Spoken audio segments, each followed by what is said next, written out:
I was 25 when I met her, a woman who carried years like poetry, not weight.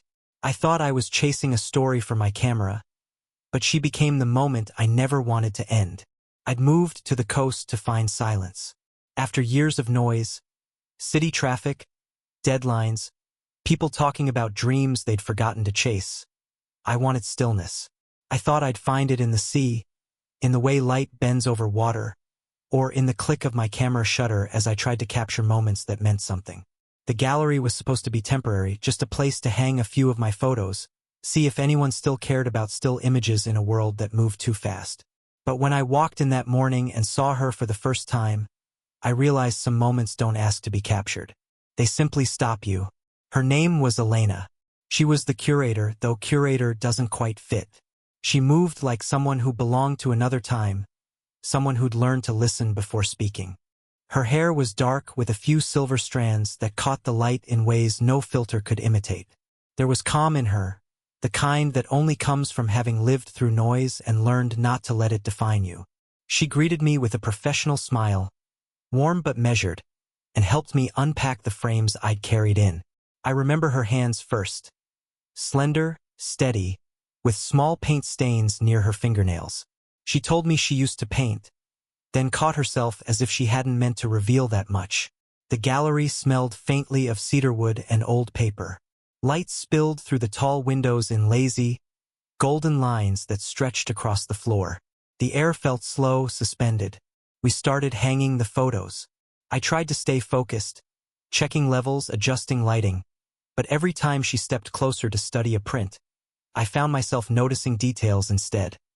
How her hair brushed her shoulder when she leaned in, how her perfume carried the quiet scent of rain. When our hands brushed against the same frame, it wasn't electric. It was something gentler, familiar somehow, like touching a memory you didn't know you had. She asked me what drew me to photography. I said I liked freezing moments before they disappeared.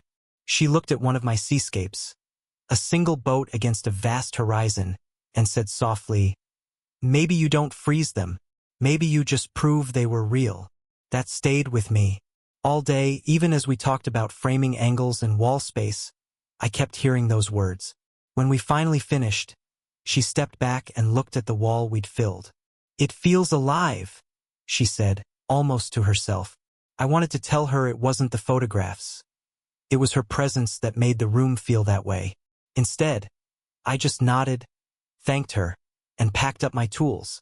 But as I stepped outside, the late afternoon sunlight caught the glass doors. And for a split second, I saw her reflection watching me leave. Not as a curator, not as someone older or wiser, just as someone who maybe also needed something real. That was the day I met her.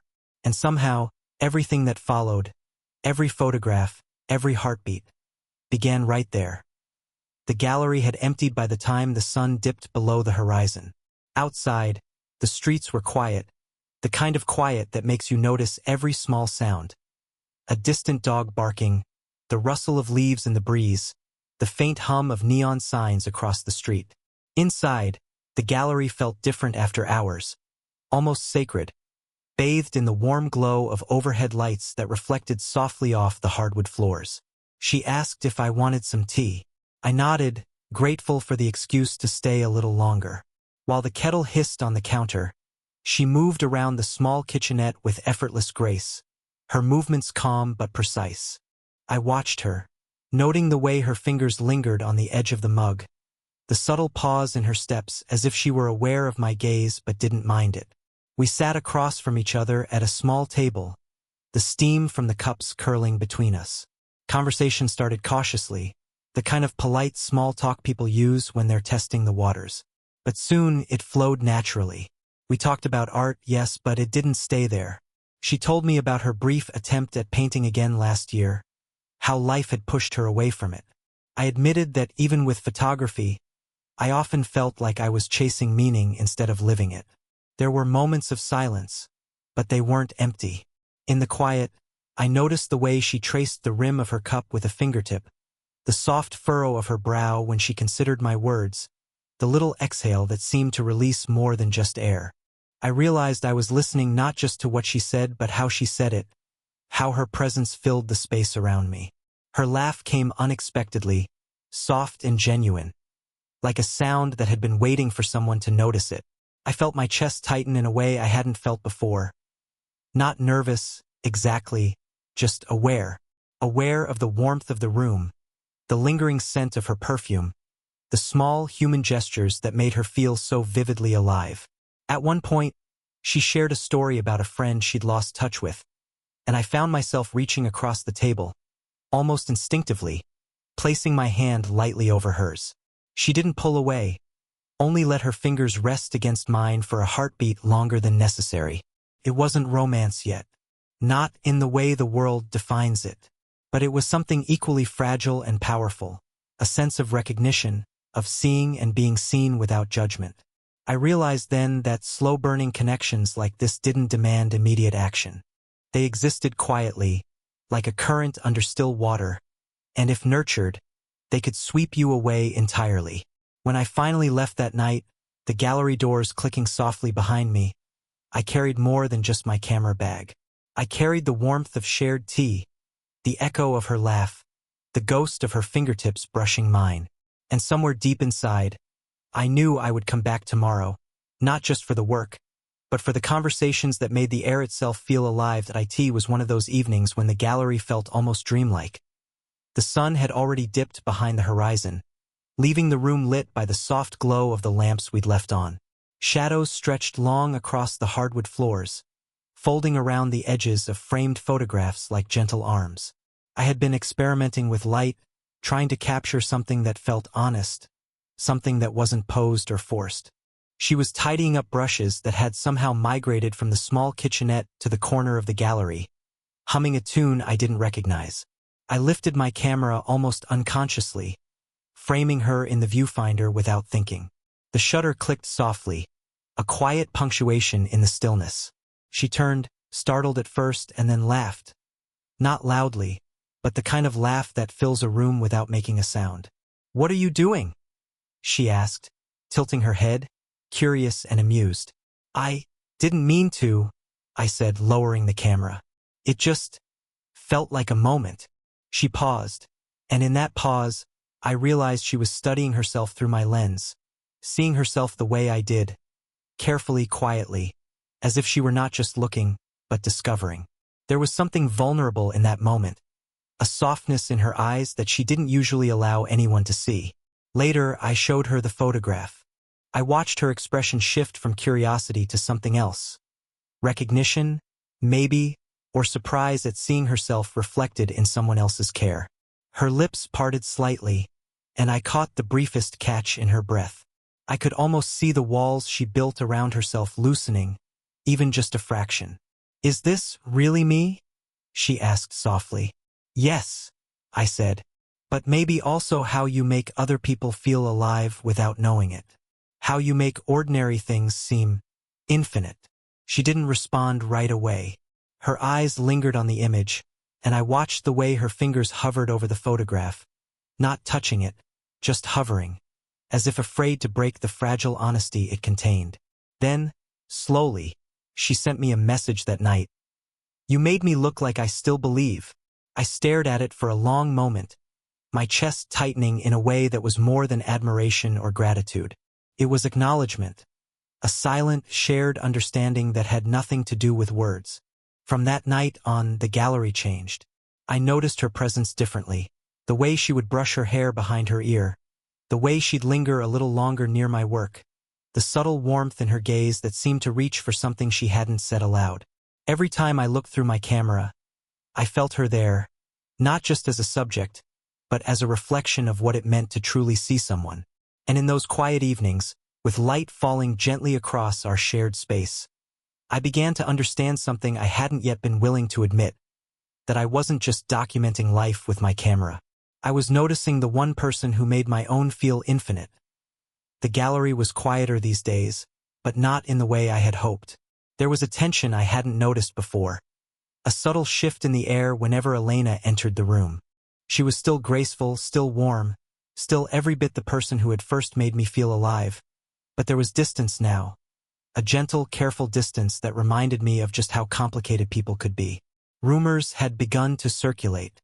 An assistant had noticed how often we stayed late, how we laughed too softly at our own jokes, how our hands seemed to brush against each other more than necessary. I didn't care what anyone thought. I cared about her. But she did, and I could see the weight of it in her posture. A slight tightening of her shoulders, the way she avoided looking directly at me when others entered the gallery. I tried to ignore it, focusing on my work, adjusting lights, framing photos, editing prints. But even as I concentrated, the silence of the gallery seemed louder than ever. Every creak of the floorboards, every sigh from the ventilation system, felt magnified. It was like the world had slowed down just enough for me to notice the absence of her nearness. One night, I found her outside, locking the gallery for the evening. The street was quiet, the sky a deep navy brushed with distant stars. I hesitated before speaking, afraid of breaking whatever fragile balance had formed between us. "This isn't fair to either of us," she said quietly, her voice almost swallowed by the night. I nodded, words caught somewhere between my throat and my chest. I wanted to tell her that it didn't matter, that I didn't care about fairness or rumors or the lines we were pretending not to cross. But I knew she was right. Some boundaries existed not to be broken, but to protect us from the parts of ourselves we hadn't yet learned to trust. She lingered for a moment, her hands on the keys of the gallery door, as if seeking courage in the routine of locking up. I wanted to reach out, to take her hand in mine, to let her know that I would wait, that I didn't need an immediate answer, that her hesitation was okay. But I didn't. I let her pull the door closed, leaving me standing on the sidewalk in the dim streetlight. And yet, even as I walked home, I could feel her presence lingering. A subtle imprint on the air, a quiet pull on my chest. The ache of absence was sharper than anything I had felt before. That night, I realized that slow-burning connections are not measured in dramatic declarations or impulsive gestures. They are measured in the restraint you show, the care you take not to rush, the awareness of the lines you both walk but do not yet cross. I didn't know what the future held, or if the distance she now kept would grow into something permanent. All I knew was that I couldn't walk away, not from the gallery, not from my work, not from her.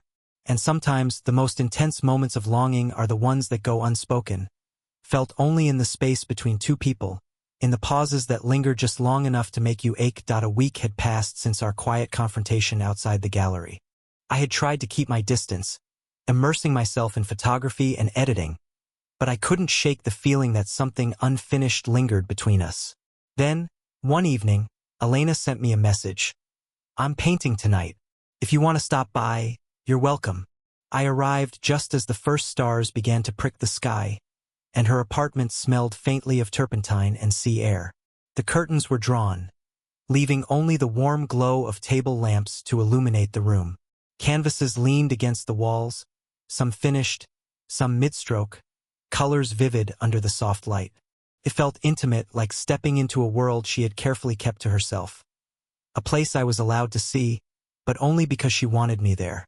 She stood before a large canvas, brush in hand, tracing hesitant lines that spoke of both doubt and hope. She looked up as I entered, surprised but not displeased. "I haven't painted in so long," she admitted, her voice quiet, almost vulnerable. "I forgot how much it feels like being alive." I didn't need words. I could see it, the subtle tension in her shoulders relaxing, the slight smile that crept across her lips as she returned to the canvas. I moved closer to help clear a palette of dried paint, our hands brushing lightly over brushes and water jars. The touch was fleeting, gentle, and charged with a quiet awareness. Neither of us pulled away, but neither lingered too long. It was a dance of proximity and respect, the kind that leaves your chest warm and your mind alert. We spoke little at first, letting the rhythm of painting and cleaning fill the room. Then, slowly, our conversation returned to deeper territory. She told me about her fear of losing herself again, of losing touch with what made her feel alive. I admitted that I had spent so much time chasing meaning in photographs that I often forgot to live. In the glow of the lamps, surrounded by her art, it felt safe to be honest. When she finally finished, I helped her clean the brushes. Our fingers met again over the water jar, and this time, the contact lingered just a second longer. She looked at me then, eyes soft but intense, and I felt something shift. The unspoken acknowledgement that we had both been holding back, protecting ourselves from what we already wanted. She laughed softly, shaking her head at the mess we'd made. I reached out instinctively, brushing a stray paint stroke from her cheek. She didn't flinch. Our hands lingered together, fingertips barely touching, but enough to feel the warmth of the other's presence. In that quiet, shared space, I realized that connection isn't always about grand gestures. Sometimes, it's in the brush of fingers, the mutual understanding, the willingness to be seen and still be accepted. That night, I saw her not as someone older, wiser, or untouchable, but as someone human, vulnerable, and radiant. And for the first time in weeks, I felt something I hadn't allowed myself to feel. Hope. It was one of those nights where the world felt paused, the kind of evening where time stretches and the air hums with possibility. Elena had invited me to her porch after dinner. Nothing formal, just two people lingering outside under the muted glow of the streetlights, with the scent of salt and night air drifting in from the sea. We sat close but not touching, the silence between us filled with all the words neither of us dared speak. The sky was a deep indigo, stars scattered like distant sparks. She held her knees close, fingers wrapped around them, as if the gesture could protect her from the vulnerability she hadn't yet voiced. "I'm afraid," she admitted softly, breaking the silence. Her voice was quiet, vulnerable, the kind that invited honesty without demanding it. "Afraid of what people would think. Afraid of losing myself again." I didn't move closer immediately. I didn't need to. The weight of her words already pulled me toward her. "I don't want your youth," I said carefully. "I don't want what you think I expect. I just want your truth. The parts of you you still let yourself feel." She looked at me then, and I could see the internal struggle, the hesitation, the fear, the hope, all mingling in her gaze. She shifted slightly, and I noticed the faint tremble in her hand as she brushed a loose strand of hair behind her ear. Without thinking, I reached out, my thumb brushing gently against her knuckles. She didn't pull away. She only let her hand rest in mine, warm and alive. For a long moment, we simply sat there, breathing in sync, the sounds of the night surrounding us, distant waves, a soft wind through the leaves, the occasional hum of a late car far down the street. It wasn't a touch that demanded anything, but it was a touch that said everything we weren't saying. "I've forgotten what it feels like to feel," she whispered, almost to herself. Her eyes glistened in the dim light, and I felt a lump in my throat. I wanted to tell her that she had reminded me how to feel too, how to notice, to care, to let someone matter without restraint. Our foreheads nearly touched as the words hung between us. It was the moment between yes and no, the moment that could tip either way. Every instinct in me screamed to close the gap, to feel the warmth of her breath, to let the pause dissolve into something inevitable. But I stayed still, letting her lead, letting her decide. Finally, she exhaled, a soft, shivering breath, and tightened her grip on my hand for just a heartbeat longer. It wasn't a promise, not yet. It was acknowledgement, recognition, a shared understanding that we were both willing to risk the unknown, but only at our own pace. That night, I realized that some of the most profound connections are forged not in declarations, but in quiet vulnerability, in the courage to sit near someone and let them see all the parts you usually hide. And as I walked home under the stars, my chest felt simultaneously full and aching, because I knew the infinite moment we had shared would linger long after we let go of each other's hands. The last day of my stay in the coastal town arrived quietly, without fanfare. My photography series was ready to be exhibited, and I felt the strange mix of excitement and dread that comes with endings. Packing my gear, I kept thinking about Elena, her laughter, the brush of her hand against mine, the way she could make a quiet room feel alive. She arrived at the gallery that evening, just as she had on every other day we'd spent together. But this time, something was different. She wasn't merely observing the photographs. She had brought one of her own paintings, placed discreetly in a corner. A landscape, unfinished in parts, yet somehow perfect. Its colors mirrored the sea, the sky, the golden warmth of the sunsets we had both watched together. Our eyes met across the room, and a small, knowing smile passed between us. No words were necessary. The painting spoke of vulnerability, courage, and the intimacy we had shared. She had created something for herself, and yet, in doing so, she had included me, silently acknowledging our connection. After the exhibit ended, we found a quiet spot near the gallery's back window. The sun had dipped low, casting golden light over the floor. She looked at me, and I could see the same mix of hope and hesitation that had always lingered in her eyes. "I don't know what happens next," she admitted, her voice soft. "I don't know if this can exist outside these walls." I smiled, a mixture of warmth and melancholy. "Neither do I," said honestly. "But what I do know is this: you've made me feel something I didn't think I'd ever feel. You've made me feel infinite." Her hand found mine again, fingers interlacing naturally, as if they had always belonged there. The touch was brief, but heavy with meaning. In that single gesture, we both acknowledged what we had shared. The vulnerability, the laughter, the quiet moments that had made each ordinary day extraordinary. We didn't promise forever, and we didn't have to. Sometimes, the most profound connections are measured not in certainty, but in the depth of feeling. Standing there, with her hand in mine and her presence enveloping me like sunlight, I understood that we had changed each other irrevocably. Before leaving, she pressed her palm lightly against my cheek, her thumb brushing over my skin. "Go," she whispered, a gentle command wrapped in care. "Carry this with you." I nodded, my heart full and aching in the same moment. As I stepped outside, I felt the cool breeze from the sea against my face. The world seemed larger, brighter, and infinitely more beautiful than it had when I arrived. The photographs, the painting, the moments we had shared, they weren't just memories. They were a part of me now. I didn't know when I would see her again, or if the future would allow us to pick up where we had left off. But I knew this.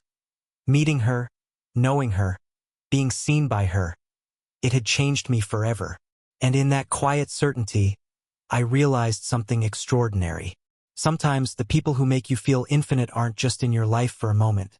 They stay with you in the spaces between heartbeats, in the way you see the world, and in the small, infinite ways you carry them forward.